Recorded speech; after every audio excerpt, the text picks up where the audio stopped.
అల్లూరు జిల్లా రంపచోడవరం నియోజకవర్గం రాజవొమ్మంగిలో MLA Sirisha Devi MLC అభ్యర్థి పేర్హబత్తుల రాజశేఖర్ కు మద్దతుగా విస్తృత ప్రచారం నిర్వహించారు. ఈ సందర్భంగా ఆమె మాట్లాడుతూ గ్రాడ్యుయేట్ ఎన్నికలలో కూటమి అభ్యర్థిగా ఉన్న పేర్హబత్తుల రాజశేఖర్ కు గ్రాడ్యుయేట్లు అందరూ ఓటు వేసి గెలిపిస్తేనే రాబోయే కాలంలో రంపచోడవరం ఏజెన్సీ అభివృద్ధి పథంలో నడిపేందుకు కృషి చేయడం జరుగుతుందని ఆమె అన్నారు. ప్రచార కార్యక్రమంలో గొల్లపూడి పెద్దిరాజు, తాతారావు, కేశవ్ పాల్గొన్నారు.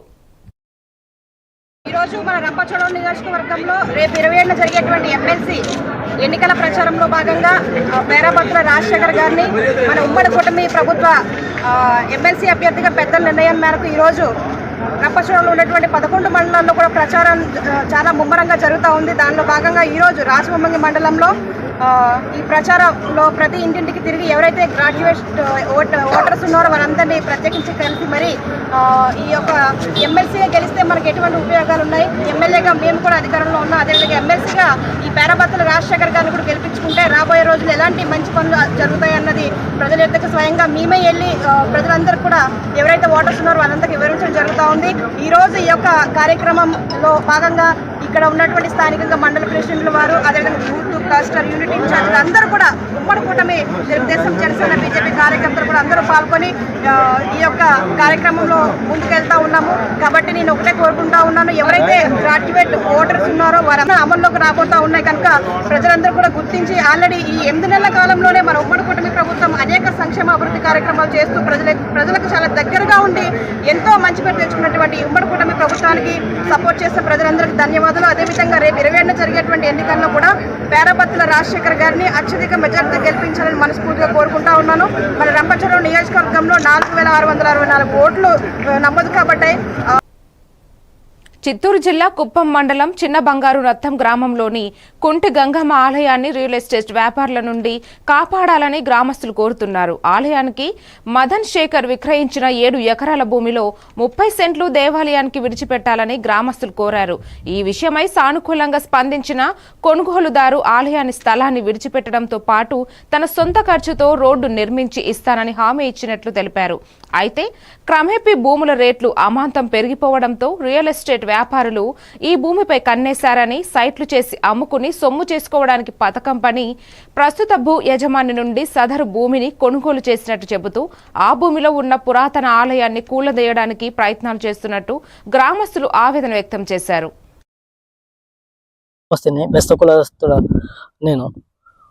ఈ ల్యాండ్ జమీన్ నాది.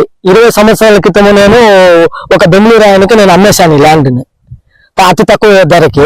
ఇప్పుడు ల్యాండ్ వాళ్ళు ఏం చేశారంటే బెంగళూరు అయినా వేరే వాళ్ళకి అమ్మేసినామని చెప్పి వేరే వాళ్ళకి అమ్మేసి దీని ల్యాండ్ అంతా లెవెల్ చేసుకుంటున్నారు. పురాతనంగా ఈ ల్యాండ్ లో దేవస్థానం ఉంది, కుంటిగంగమ్మ దేవస్థానం ఉంది సార్. ఇక్కడ తాతల కాలం ఇంకా 100 సంవత్సరాల క్రితం నుంచి ఉంది. ఇప్పుడు ల్యాండ్ తీసుకున్న వాళ్ళు ఏమంటున్నారంటే మధ్యలో దేవస్థానం ఉండేదాన్ని ఇంకా ఈ దేవస్థానం తీసి పక్కన పెట్టుకోండి, మాకు సెంటర్ లో దేవస్థానం ఉండే దాని వల్ల మాకు ల్యాండ్ వేరే వాళ్ళకి అసేల్ చేసే కాదని చెప్పి రియల్ ఎస్టేట్ చేసేవాళ్ళు ఇలా ఇబ్బంది పెడుతున్నారు. గ్రామంలో పంచాయతీ చేర్పించాము, గ్రామస్తులంతా చేరి చెప్పారు, లేదు మాకు అయ్యే సెంటర్ లో ఉండే కాదని చెప్పి ఇబ్బంది పెడుతున్నారు. మధ్యలో పెట్టుకోకుండా సైడ్ లో పెట్టుకోమని చెప్పి 5 సెంట్లు ఇస్తాము, 10 సెంట్లు జాగా ఇస్తాము అని చెప్పి ఇచ్చేసినారు. ఇది మేము ఈ ల్యాండ్ అమ్మక ముందు అమ్మేటప్పుడు చెప్పాను సార్ వాళ్ళకి, ఈ ల్యాండ్ లో దేవస్థానం ఉంది, ఈ దేవస్థానం వదిలేసి నేను అమ్మింది వాళ్ళ దేవస్థానం జాగా వదిలేసి అప్పుడు చెప్పాను దేవస్థానం ఉంది, ఈ దేవస్థానం వదిలేసి ఇచ్చేసుకోవడం అనేసి. వాళ్ళు దేవస్థానం జాగా వదిలేసి నేను రోడ్డు వేసిస్తాను, దేవస్థానం జాగా వదిలేస్తామని చెప్పారు. ఇప్పుడు ల్యాండ్ రేట్ పెరగడం వల్ల ఈ దేవస్థానం తీసేసి వేరే పక్క వేసుకోండి అని చెప్పి ఇచ్చేస్తున్నారు సార్. దయచేసి మీ మీడియాని ఇంకా మాకు సపోర్ట్ చేయండి. మాకు హిందూ మనోభావాలు దెబ్బతింటున్నాయి, హిందూ దేవాలయం పాత దేవాలయాన్ని తీసేస్తున్నారు. దయచేసి మీ మీడియాని ఇంకా మాకు సపోర్ట్ చేసి ఈ హిందూ దేవాలయాలని హిందుత్వాన్ని కాపాడండి అని కోరుకుంటాను సార్.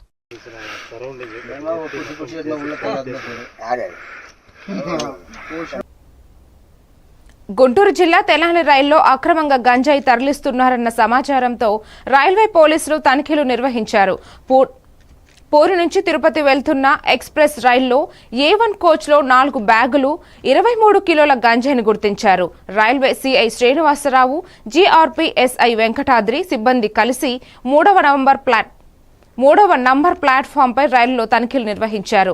తహసీల్దార్ కేవీ గోపాలకృష్ణకు సమాచారం ఇచ్చి ఆయన క్షమకంలో గంజాయిని స్వాధీనం చేసుకున్నారు. గంజాయి తరలిస్తున్న నిందితులు పరారీలో ఉన్నారు. నిందితులు ఎవరన్నది విచారణ చేస్తున్నామని, త్వరలోనే నిందితులను పట్టుకుంటామని సిఐ శ్రీనివాసరావు తెలిపారు. పూరి తిరుపతి ఎక్స్ప్రెస్లో A1 కోచ్లో 7-8-10 బోగీలో 4 బ్యాగులు, వాటిలో 23 ప్యాకెట్ల గంజాయి, సుమారు 23 కేజీల గంజా అక్రమంగా రవాణా అవుతుందని వచ్చిన సమాచారం మేరకు నేను వెంటనే ఆ ట్రైన్ దగ్గరికి వెళ్ళి ట్రైన్లో సోదా నిర్వహించి ఈ యొక్క గంజా ప్యాకెట్ని సీజ్ చేయడం జరిగింది. ఎంఆర్ఓ గారి ఆధ్వర్యంలో, ఎంఆర్ఓ గారి ప్రెజెన్స్లో సీజ్ చేయడం జరిగింది.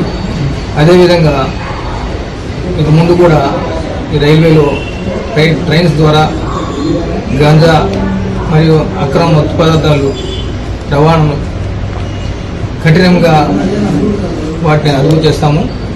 అదేవిధంగా రాబోయే సమ్మర్లో ఎండాకాలం దొంగతనాలు కానీ, చైన్ స్నాచింగ్ కానీ, ఇతర రాష్ట్రాల గ్యాంగులు వీటి మీద కూడా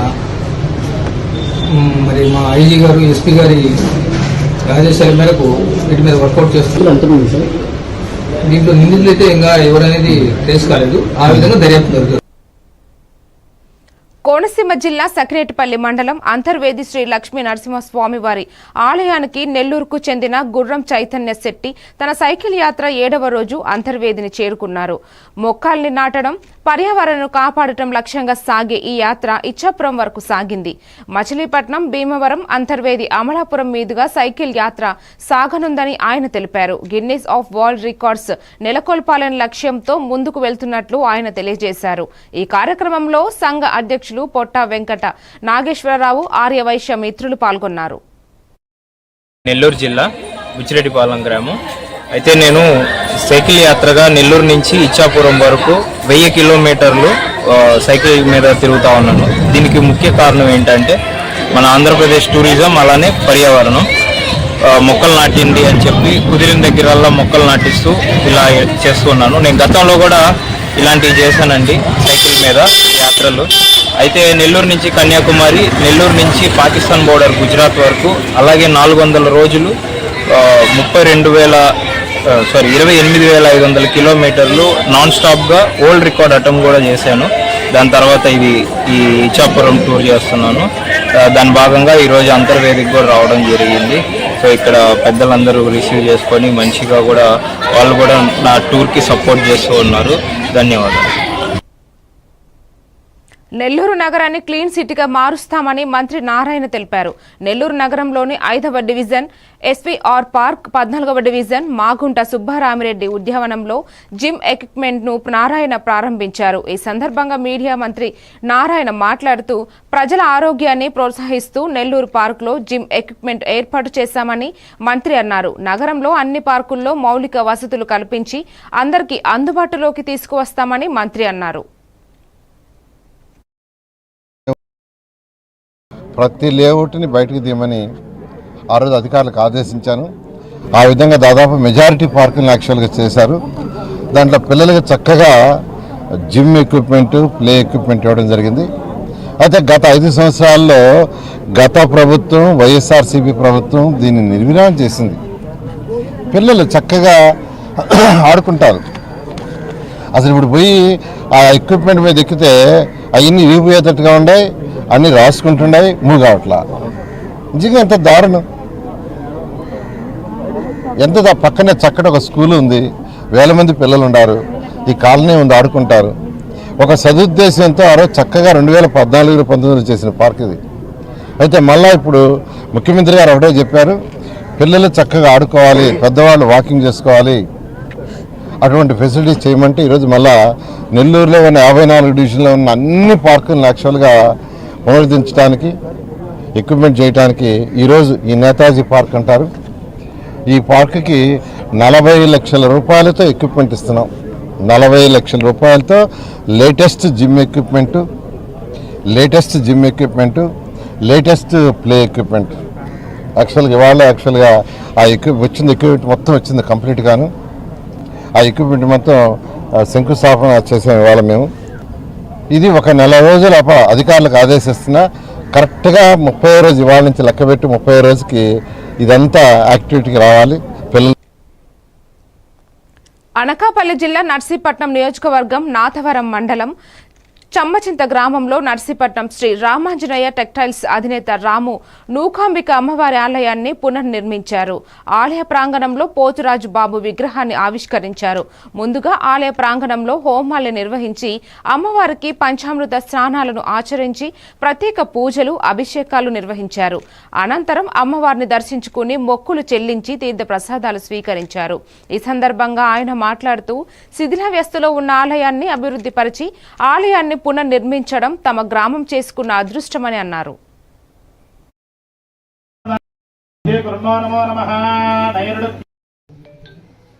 జై నౌకలం తల్లి, జై నౌకలం తల్లి, జై నౌకలం. కొద్ది ఇంకా బ్యాక్ రండి సార్, ఎలా జరగండి సార్. కర్నూలు జిల్లా కోసిగి మండలం భారీ పోలీస్ భద్రత మధ్య ఎల్లమ్మ రథోత్సవం నిర్వహిస్తున్నట్లు ఎస్ఐ చంద్రమోహన్ తెలిపారు. రేణుకా ఎల్లమ్మ జాతర సందర్భంగా వివిధ ప్రాంతాల నుండి భారీగా భక్తులు వస్తున్నందున సిఐ మంజునాథ నేతృత్వంలో 2 సిఐలు, 5 మంది ఎస్ఐలు, మహిళా పోలీసులతో పాటు 150 మంది పోలీస్ బందోబస్తు నిర్వహిస్తున్నట్లు తెలిపారు. సీసీ కెమెరాలతో పాటు డ్రోన్ కెమెరాలతో నిఘా ఉంచినట్లు తెలిపారు. జాతరలో అసాంఘిక కార్యకలాపాలకు పాల్పడే వారిపై తాట తీస్తామని ఎస్ఐ హెచ్చరించారు.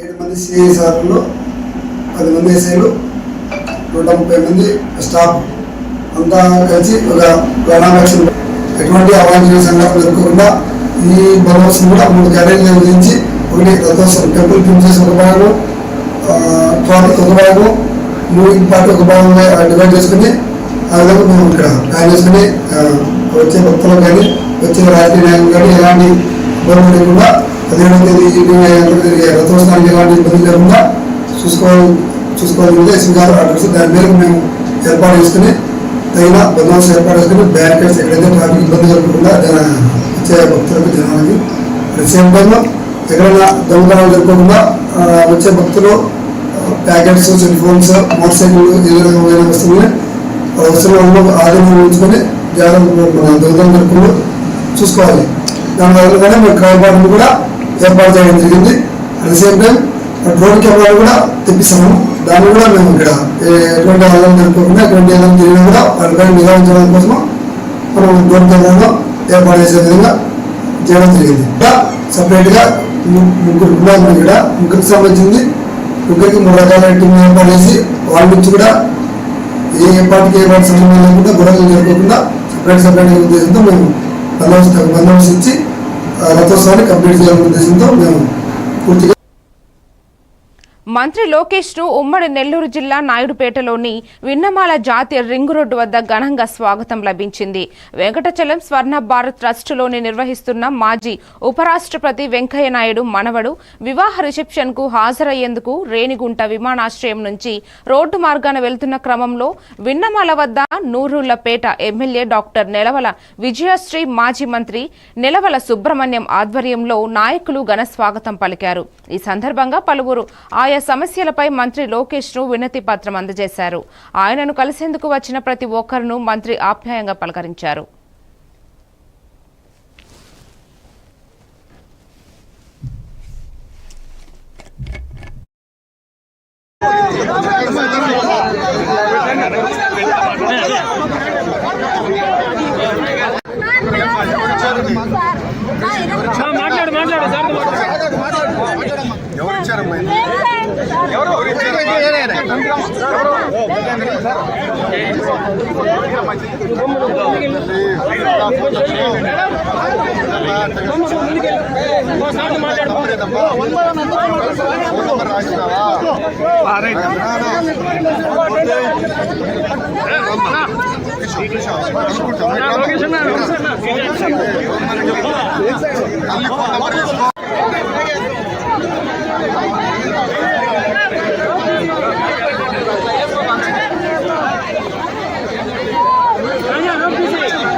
గుంటూరు జిల్లా తెనాలి మండలం కొలకలూరు గ్రామంలో శ్రీ రామ సాయి జ్ఞాన మందిరం 17వ వార్షిక బ్రహ్మోత్సవాలు వైభవంగా ప్రారంభమయ్యాయి. ఉత్సవాల సందర్భంగా బాబావారి గ్రామోత్సవం, గణపతి పూజ, నవగ్రహ మండపారాధన, కలశస్థపైన వంటి పూజలు నిర్వహించారు.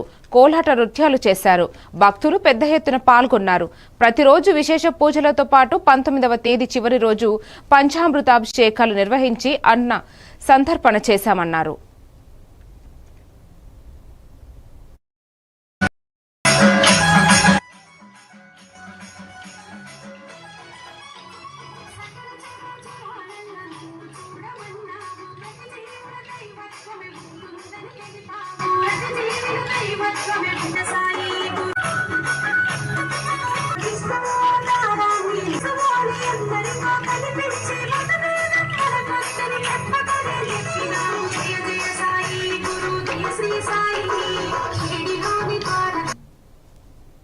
పట్టభద్రుల ఎన్నికల్లో తన కుమారుడు జీవి సుందర్కు మొదటి ప్రాధాన్యత ఓటు వేసి గెలిపించాలని అమలాపురం మాజీ ఎంపీ జీవి హర్షకుమార్ కోరారు. కోనసీమ జిల్లా ముమ్మడివరం అంబేద్కర్ కమ్యూనిటీస్ భవనంలో తన అనుచరులతో ఏర్పాటు చేసిన సమావేశంలో పాల్గొన్న హర్షకుమార్ మాట్లాడారు. అధికార పార్టీ పాలనలో పూర్తిగా విఫలమైందని, సూపర్ 6 పథకాలు అమలు చేస్తామని హామీ ఇచ్చి విఫలమైందని హర్షకుమార్ విమర్శించారు.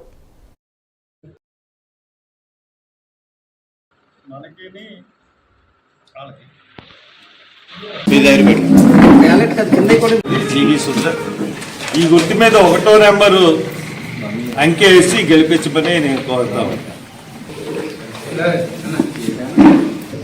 ఎమ్మెల్సీ ఎలక్షన్స్లో కంటెస్ట్ చేయడం అన్నది మీ అందరికీ తెలుసు.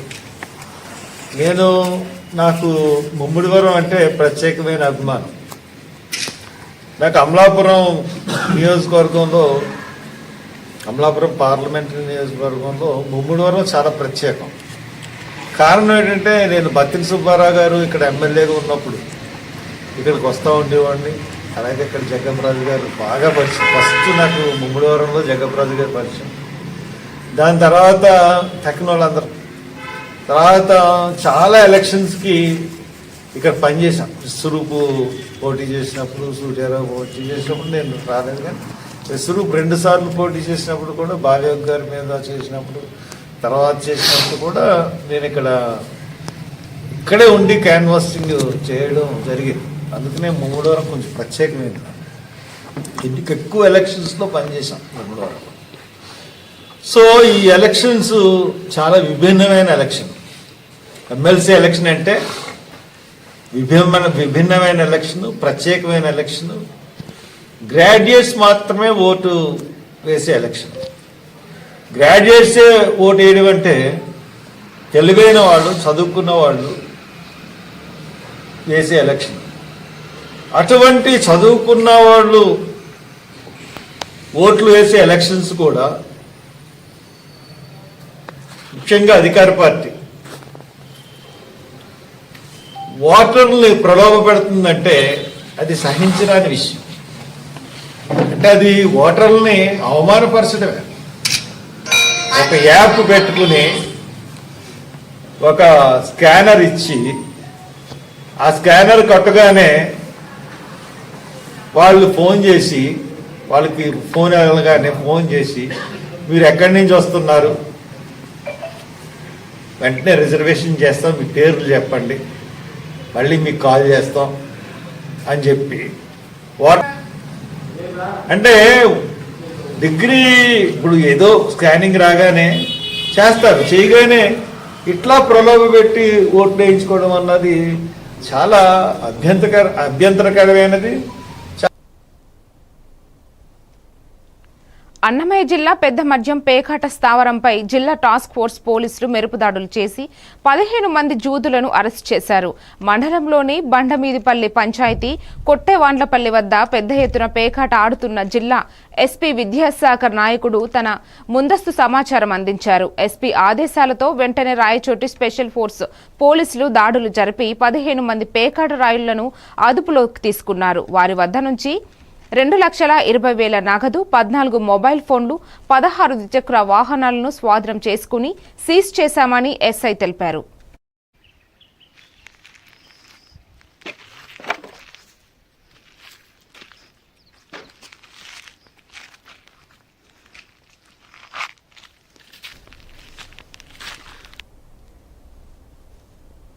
ఏపీ కర్నూలు జిల్లాలోని బాయిలర్ కోళ్లకు బర్డ్ ఫ్లూ వ్యాధి సోకి అనేక కోళ్లు చనిపోవడంతో బర్డ్ ఫ్లూ సోకిన కోళ్లను గుడ్లను పక్క రాష్ట్రమైన తెలంగాణ తరలిస్తున్నారని సమాచారం తెలుసుకున్న జోగులాంబ గద్వాల జిల్లా ఎస్పీ శ్రీనివాస డీఎస్పీ ఆదేశాల మేరకు ఎస్ఐ రవిబాబు వెటర్నరీ డాక్టర్స్ బృందంతో NH44 పుల్లూరు టోల్ ప్లాజా దగ్గర ఉండవెల్లి ఎస్ఐ వారి బృందంతో చెక్పోస్ట్ ఏర్పాటు చేశారు. ఏపీ నుండి కోళ్లు ఎక్స్ తీసుకొస్తున్న వాహనాలను సంబంధించిన డాక్టర్లతో తనిఖీ చేయించి వాటిని తెలంగాణలోకి ప్రవేశించకుండా ఉండవెల్లి పోలీస్ స్టేషన్ పరిధిలోని చెక్ పోస్ట్ ఏర్పాటు చేశారు. ఒకటి చెక్ పోస్ట్ ఏర్పాటు చేయండి. ప్రధానంగా ఇటీవల బర్డ్ ఫ్లూ వైరస్ విజృంభించడంతో దాన్ని అరికట్టేందుకు తెలంగాణ రాష్ట్రంలోకి పక్క రాష్ట్రం నుంచి ఎటువంటి కూడా ఈ బర్డ్స్ రాకుండా టోల్ ప్లాజా చెక్ పోస్ట్ ఏర్పాటు చేయడం. పోలీస్ డిపార్ట్మెంట్ వారు మాతో పాటుగా ఎనిమల్ హస్బెండరీ డిపార్ట్మెంట్ సంబంధించిన వాళ్ళు కూడా సంయుక్తంగా ఈ చెక్ పోస్ట్ రన్ చేస్తున్నామండి. ఈ రోజు కూడా కర్నూలులో ఒక బర్డ్ ఫ్లూ వైరస్ ఒక వ్యక్తి సోకినట్టు పేపర్లో కూడా రావడం జరిగింది. ఆ ఏరియాను కూడా రెడ్ జోన్ గా ప్రకటించడం జరిగింది. కాబట్టి కోళ్ళకు సంబంధించి ఎటువంటి అయినా సరే ఎగ్స్ కానీ తర్వాత ఇటీవల కోళ్ళ వేస్టేజ్ చికెన్ షాపుల నుంచి వేస్టేజ్ కూడా కొంతమంది వ్యక్తులు తీసుకొచ్చేసి నేషనల్ హైవే పక్కన ఉన్న చెరువుల చేపలకు కూడా వాటికి ఆహారంగా వేయటం అనే విషయం తెలిసింది. వాటి మీద మేము కఠిన చర్యలు తీసుకుంటాం. ఒకవేళ అట్లాంటి వాళ్ళు ఎవరైనా ఉంటే వాటిని బంద్ చేసుకోవాలని ఈ సందర్భంగా తెలియజేయడం జరుగుతుంది. గద్వాల జిల్లా ఎస్పీ గారు ఆదేశాల మేరకు ఉండవల్లి పోలీస్ ఇది వాటి bulletin. Keep watching A1 TV Telugu news.